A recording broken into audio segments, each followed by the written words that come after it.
Je m'appelle Naomi Blake.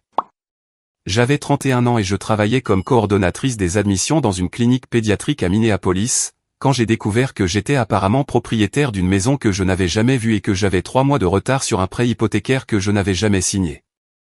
L'appel est arrivé un mercredi après-midi. Je finalisais les dossiers des patients, écoutant d'une oreille distraite ma collègue plaisanter sur la dernière crise de colère de son bambin, quand mon portable a vibré. C'était un numéro que je ne reconnaissais pas. Normalement, j'aurais laissé le message aller sur la messagerie vocale, mais quelque chose me disait que ce n'était pas un pourriel. Je suis sorti dans le couloir et j'ai répondu. Mademoiselle Blake, ici Nathan de la North Credit Union. Je vous appelle concernant votre prêt hypothécaire en souffrance pour la propriété de Highland. Vous avez 3 mois de retard. J'ai répondu, clignant fortement des yeux, que j'étais désolé. Quel prêt hypothécaire? Il a répété le montant. 623 000 $. Pendant une seconde, je n'ai pas pu parler. Je vivais dans un 2 pièces en location près de Hennepin Avenue. Je n'avais pas d'économie pour un apport personnel, pas de co-emprunteur, pas d'illusion sur l'accession à la propriété dans cette économie. Ce devait être une arnaque. Mais ensuite, il a lu l'adresse, Highland Avenue. Le nom ne m'a rien dit, jusqu'à ce qu'il me dise quelque chose. Ma sœur, Alyssa, et son mari, Gavin, avaient emménagé dans une superbe maison de style craftsman sur Highland il y a quelques mois à peine. J'y étais allé une fois. Nous avions mangé un gâteau mousse sur la terrasse, et soudain, mon corps s'est glacé. J'ai mis fin à l'appel aussi poliment que possible et je me suis enfermé dans les toilettes du personnel. J'ai consulté mon rapport de solvabilité avec des doigts tremblants. Le compte était là. Mon nom, mon numéro de sécurité sociale, mon adresse mise à jour avec celle de leur maison. À ce moment-là, je n'ai pas pleuré. Je n'ai pas crié. Je n'ai pas appelé ma sœur. J'ai juste fixé mon reflet dans le miroir, regardant mon propre visage passer lentement de la confusion à la prise de conscience. Ce n'était pas une erreur administrative. Ce n'était pas une plaisanterie. Quelqu'un avait usurpé mon identité pour acheter une maison de 600 000 $, et je savais déjà qui. Et ce qui me terrifiait le plus, c'est que les personnes qui nous avaient élevés me supplieraient probablement de ne rien faire du tout à ce sujet. Après l'appel, tout est devenu flou autour de moi. Les murs joyeux de la clinique, le son des rires d'enfants dans la salle d'attente, même le bourdonnement des imprimantes et les discussions des infirmières, tout s'est estompé dans un arrière-plan que je ne pouvais plus habiter. J'ai terminé la journée en pilote automatique, souriant quand c'était nécessaire, hochant la tête quand on me le demandait. Mais à l'intérieur, quelque chose s'était brisé. Ce soir-là, de retour dans mon appartement, je me suis assise sur mon canapé vert usé et j'ai regardé le lierre débordé de mon rebord de fenêtre. J'avais fait pousser ces plantes à partir de boutures, je les avais ranimées pendant les hivers du Minnesota, je leur avais parlé pendant les longues nuits après des journées difficiles. Ma petite maison n'était pas glamour, mais elle était à moi. Simple, honnête, tout comme la façon dont j'avais vécu. Je n'avais jamais eu grand intérêt à rivaliser avec qui que ce soit, pas même avec Alyssa. Elle avait 3 ans de plus que moi, et depuis notre enfance, c'est elle qui était sous les feux de la rampe. Reine du bal de promotion, licence d'agent immobilier à 22 ans, mari avec un diplôme en finance, VUS de luxe, Instagram bien soigné. Et moi? Je traitais les nouvelles admissions de patients et je programmais des interventions chirurgicales. Je possédais une seule paire de talons et j'utilisais mes congés payés pour des rendez-vous chez le dentiste. Je ne me considérais pas comme ennuyeuse.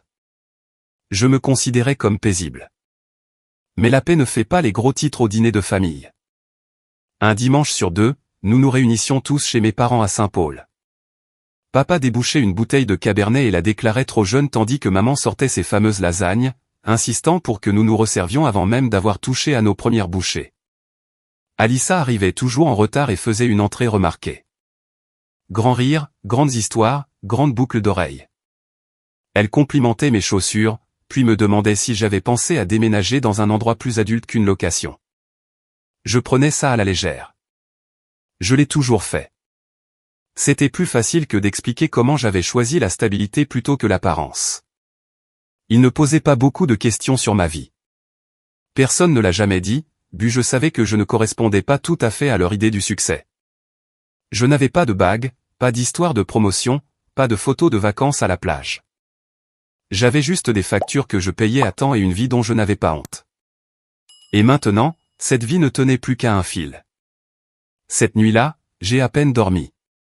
Je suis resté éveillé à me demander depuis combien de temps Alyssa avait planifié cela. Avait-elle feuilleté mon courrier pendant que j'étais sous la douche, pris des photos de ma pièce d'identité pendant que je mettais la table pour le dîner de Noël? Gavin était-il au courant? Bien sûr qu'il l'était.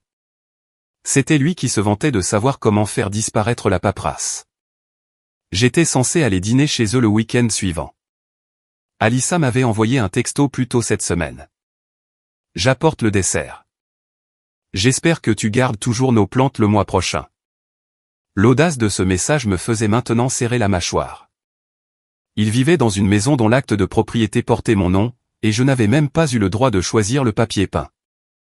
Je me suis présenté à la North-Lac Credit Union le lendemain avec ma pièce d'identité, ma carte de sécurité sociale et une boule au ventre si dense que respirer me demandait un effort. Le directeur de l'agence, un homme nommé Evan Carlson, m'a rencontré dans une salle de conférence au mur gris avec une plante en pot qui semblait trop parfaite pour être vraie.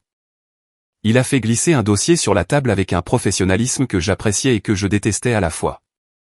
À l'intérieur se trouvaient des documents de prêt, des informations de clôture, des déclarations de revenus, tous avec mon nom, mon adresse et une signature qui ressemblait presque à la mienne. Presque. Evan a expliqué que tout avait été traité en ligne. Des documents téléchargés, des signatures numériques, une vérification des revenus. Le revenu déclaré ici est généreux. Je me suis penché en avant. Combien? 198 000 $ par an. J'ai laissé échapper un rire haletant. J'en gagne 42 000. Son ton a changé. Mademoiselle Blake, si vous dites que vous n'avez pas demandé ce prêt, cela ressemble à une fraude, une usurpation d'identité. Vous devrez contacter la police et commencer la procédure de contestation immédiatement. J'ai dit, d'une voix plus calme que je ne le sentais, que je voulais des copies de tout. En quittant la banque, je serrais le dossier comme un détonateur. Je ne suis pas rentré chez moi. J'ai conduit jusqu'à un café dans un centre commercial, j'ai commandé un café noir que je n'ai pas bu, et j'ai commencé à lire chaque page comme si elle pouvait me dire comment ma sœur était devenue une étrangère. Les jours suivants se sont résumés à des appels téléphoniques et à une rage silencieuse. J'ai déposé une alerte à la fraude auprès des agences d'évaluation du crédit. Mon score, autrefois un impeccable 726, s'était effondré à 542. Il n'y avait pas seulement des retards de paiement hypothécaire, mais aussi une marge de crédit hypothécaire, 3 cartes de crédit utilisées au maximum et un prêt personnel, tous à mon nom. Tous liés à une adresse courriel différente de quelques chiffres, naomi.blake.mpl@gmail.com au lieu de naomi.blake@iclou.com. Facile à manquer, facile à justifier, sauf si vous saviez exactement ce que vous faisiez. J'ai commencé à chercher des preuves, du genre qu'on ne pouvait pas balayer d'un revers de main avec un verre de vin au dîner. Le mari d'une collègue travaillait dans l'informatique légale et m'a orienté vers un expert en graphologie qui a comparé les signatures du prêt hypothécaire à des copies de ma vraie signature provenant de mon permis d'infirmière et de mon contrat de location. Il a dit que c'était des faux. Astucieux, mais des faux. Quelqu'un avait été prudent, trop prudent. Pourriez-vous en témoigner? Je pourrais. Puis est venue la partie dont je n'étais pas fier. J'ai commencé à fouiner. Techniquement, je n'avais pas le droit de me pencher sur l'historique financier d'Alyssa, mais je savais où chercher les failles. Son compte Instagram montrait peut-être du champagne et des chapeaux d'été, mais il montrait aussi trop de vacances pour un couple qui était censé avoir récemment revu sa carrière à la baisse. Une de mes amies de l'université travaillait chez un concessionnaire de luxe en ville. Elle se souvenait qu'Alyssa était venue pour louer une nouvelle Mercedes. Elle était superbe, mais quand ils ont vérifié sa solvabilité, cela a fait échouer la demande. Gavin a dû payer en espèces. Cette même amie s'est penchée et a ajouté qu'il n'avait pas l'air ravi. Leur mariage, autrefois une page de magazine glacée dans l'album social de notre famille, s'effilochait. Mais ce qui m'a le plus stupéfié, ce n'était pas l'argent. C'était l'intention. Il ne se contentait pas d'emprunter sur mon nom. Il me préparait à l'effondrement. La police confirmera plus tard que les recherches effectuées sur l'ancien ordinateur portable de Gavin incluaient des termes comme déclarer faillite au nom de quelqu'un d'autre et peut-on abandonner légalement une identité volée. Ce n'était pas du désespoir. C'était de la stratégie. À la fin de la semaine, j'avais rassemblé assez d'éléments pour monter un dossier. Pas seulement pour les autorités, mais pour les personnes qui m'avaient appris que la famille passe avant tout. Et pourtant, j'hésitais. Non pas parce que je ne croyais pas qu'il méritait des conséquences, mais parce que je savais que dès que je prononcerais le mot police, les personnes qui nous aimaient toutes les deux me demanderaient de ne rien dire. Le dîner du dimanche était des lasagnes, comme toujours. Ma mère m'avait envoyé un texto la veille pour me demander si je voulais qu'elle aille chercher ce gâteau mousse que j'aimais chez Sage & Willow. Je lui ai dit de ne pas s'en préoccuper. Alissa s'occupait déjà du dessert. Bien sûr qu'elle s'en occupait. J'ai passé près d'une heure à m'habiller, non pas parce que je me souciais de mon apparence, mais parce que je voulais me sentir blindé.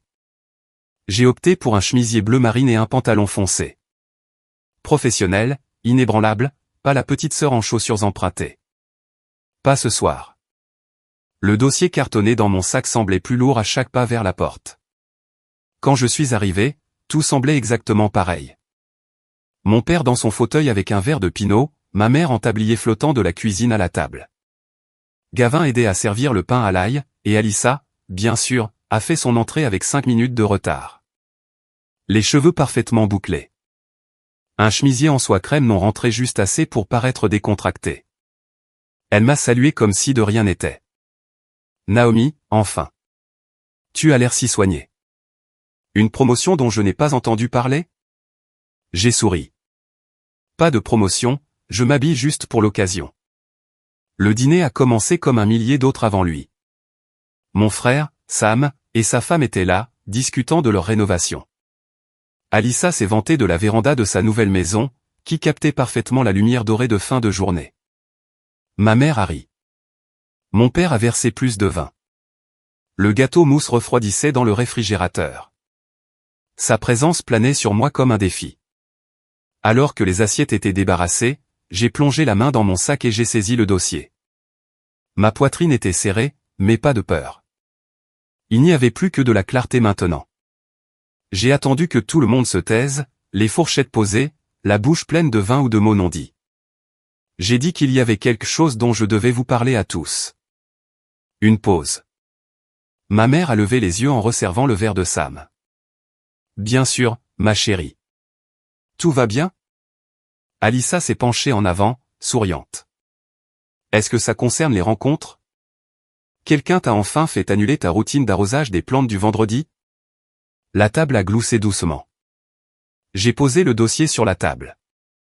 Le silence qui a suivi était différent, lourd, intentionnel.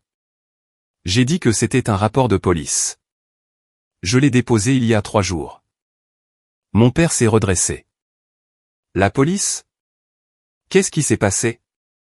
J'ai regardé Alissa droit dans les yeux. Il s'agit d'usurpation d'identité, de fraude, de l'achat d'une maison en utilisant mon nom, d'un prêt hypothécaire que je n'ai pas autorisé, de documents que je n'ai pas signés. Son sourire a vacillé. Naomi, de quoi parles-tu? J'ai dit que je parlais de la maison sur Island Avenue. Celle dans laquelle vous vivez. Ma mère a laissé échapper un halètement silencieux et confus. Mais c'est leur nouvelle maison, n'est-ce pas? J'ai hoché la tête. En effet. Et d'après les papiers, il se trouve qu'elle est aussi à moi. Le prêt hypothécaire, les marges de crédit, la dette, tout est à mon nom. Alissa a ri, d'un son sec et cassant. C'est ridicule. Pourquoi ferais-je ça? Comment pourrais-je même faire ça? Falsification, fausse déclaration de revenus. Utiliser une adresse courriel à un caractère près de la mienne, tout soumettre depuis l'adresse IP de votre ancien appartement. Tu en veux plus? J'ai ouvert le dossier et j'ai fait glisser les documents vers l'avant. Gavin s'est levé rapidement, heurtant légèrement sa chaise. Nous n'avons pas à faire ça ici. La voix de mon père a coupé la tension, basse et inconnue. Assieds-toi, Gavin. Le visage d'Alissa était devenu pâle. Elle a jeté un coup d'œil aux papiers mais ne les a pas touchés. C'était censé être temporaire, a-t-elle dit finalement. Tu as volé mon identité. Tu ne t'en servais pas, a-t-elle lancé sèchement. Tu vis dans une boîte à chaussures. Tu gagnes moins de la moitié de ce que tu mérites. Nous avions juste besoin de temps. Une fois que le cabinet de Gavin se serait remis sur pied. Ne fais pas ça, ai-je dit. N'ose même pas transformer ça en une sorte de mission de sauvetage tordue. Vous avez menti. Vous avez construit une vie sur la mienne. Gavin a expiré, se pinçant l'arête du nez. Je t'avais dit que ça nous retomberait dessus. Tu as suivi, ai-je dit. Je n'ai pas signé les papiers, mais tu savais. Tu as utilisé les cartes. Tu as payé une Mercedes avec du crédit volé. Ma mère se tenait debout, tremblante. Alissa, dis-moi que ce n'est pas vrai. Alissa la regardait comme une enfant prise dans un mensonge trop gros pour être nié. Nous étions en train de nous noyer, a-t-elle dit. Vous attendiez tous tellement de moi. La maison, l'image, le style de vie. Nous ne pouvions pas suivre. Mon père s'est levé aussi. Alors, tu as enterré ta sœur pour rester à flot. Il y avait des larmes maintenant. Le mascara d'Alissa a légèrement coulé. Je ne pensais pas que ça irait aussi loin. Je pensais que nous arrangerions ça avant que quiconque ne le découvre. Vous prévoyiez de déclarer faillite en mon nom, ai-je dit doucement. Vous n'alliez jamais rien arranger. La pièce est retombée dans le silence. Finalement, mon père l'a dit. Sortez, tous les deux. Papa. Non, a-t-il dit. Nous gérons les retombées, mais vous ne le ferez pas sous ce toit. Alissa a commencé à dire quelque chose, puis s'est arrêtée. Gavin a pris son bras. Ils sont partis sans un mot de plus. Ma mère s'est affaissée dans sa chaise. Je ne sais plus qui elle est. Je n'ai pas répondu parce que moi non plus. Les retombées sont arrivées rapidement, plus bruyantes que je ne l'avais prévu. Le lundi matin, les nouvelles locales avaient repris l'histoire. Un agent immobilier et un conseiller financier en vue font l'objet d'une enquête pour usurpation d'identité. L'article ne me nommait pas, mais l'adresse était mentionnée, et quiconque s'était déjà assis à notre table de dîner pouvait faire le lien. Les textos ont afflué. Un cousin à qui je n'avais pas parlé depuis 3 ans m'a envoyé un message, c'est vrai? Une ancienne collègue de mon premier emploi a commenté une publication avec juste un mot, merde. J'ai désactivé les notifications et laissé mon téléphone dans un tiroir. Mes parents, en revanche, ne se sont pas retirés si facilement. Maman a appelé ce mercredi-là, sa voix faible d'épuisement. Ton père ne veut pas aller à son groupe de golf, a-t-elle dit. Il dit qu'il ne peut pas les affronter. J'ai répondu d'un ton neutre que j'étais désolé de l'apprendre. C'est toujours ta sœur, Naomi. Je suis restée silencieuse. Elle a fait une erreur, une terrible erreur. Mais il doit y avoir un moyen de gérer ça. Discrètement. Le voilà. Le mot autour duquel ils tournaient tous. Discrètement. Ce n'était pas la première fois qu'on me demandait de me taire pour préserver la paix. En grandissant, quand Alissa faisait des crises de colère ou tordait la vérité, on me disait de faire preuve de magnanimité. Je l'ai fait encore et encore jusqu'à ce que cette route se transforme en falaise. Elle n'a pas fait d'erreur, maman, ai-je dit. Elle a pris une série de décisions délibérées. Elle a eu toutes les chances de s'arrêter. Ma mère a soupiré. Elle pourrait aller en prison. Je sais. Et les enfants? J'ai tressailli. Harper et Reed, 5 et 7 ans, brillants, drôles, innocents. Ils n'avaient rien demandé de tout ça. Pense à eux, a-t-elle dit doucement. Veux-tu qu'ils grandissent en rendant visite à leur mère à travers une vitre? C'était la première fois que j'hésitais. Je ne voulais pas de vengeance. Je voulais une restauration. De mon crédit, de mon nom, de ma vie. Mais la justice valait-elle les dommages collatéraux? Je n'ai pas eu de réponse jusqu'à ce que Stéphanie se présente à l'improviste avec 2 cafés glacés et un regard qui disait qu'elle ne croyait pas à mon silence. Ils essaient de te faire culpabiliser, a-t-elle dit. Ne les laisse pas faire. Ils ont peur. Et les enfants? Je comprends, mais laisse-moi te poser une question. Elle s'est penchée en avant. Si un étranger t'avait fait ça, hésiterais-tu une seule seconde? Non. Alors pourquoi la biologie lui donnerait-elle une réduction? Je n'ai pas répondu. Je n'en avais pas besoin. Je connaissais déjà la réponse. Ce week-end-là, le bureau du procureur de la République a appelé. Ils allaient engager des poursuites formelles. Ils m'ont demandé si je voulais faire une déclaration avant l'audience. Je leur ai dit oui. Cette nuit-là, J'ai rouvert le tiroir et j'ai de nouveau regardé mon téléphone. Un message non lu de ma mère. Tu as tout à fait le droit d'être en colère, mais s'il te plaît, ne laisse pas cela nous ruiner tous. J'ai tapé et effacé 5 réponses avant d'envoyer finalement une seule phrase. C'est elle qui a fait ça, pas moi.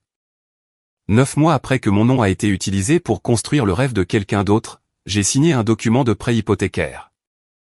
Mon nom, mon choix, mes conditions. Pas de revenus falsifiés, pas d'adresse courriel fantôme, pas de mensonges, juste moi, un stylo et une vérité que j'avais gagnée à la dure. L'ironie était palpable de toutes parts. Ma sœur avait détourné mon identité pour s'acheter une vie qu'elle ne pouvait pas se permettre. Et maintenant, je faisais exactement ce qu'elle prétendait que je ne visais pas assez haut pour atteindre. J'avais acheté un modeste 3 pièces à Bloomington. Le jardin était clairsemé, les appareils électroménagers démodés et la boîte aux lettres cabossée. Mais il était à moi. Payé avec de l'argent réel, un crédit réel et une paix durement gagnée. Alissa et Gavin ont plaidé coupables.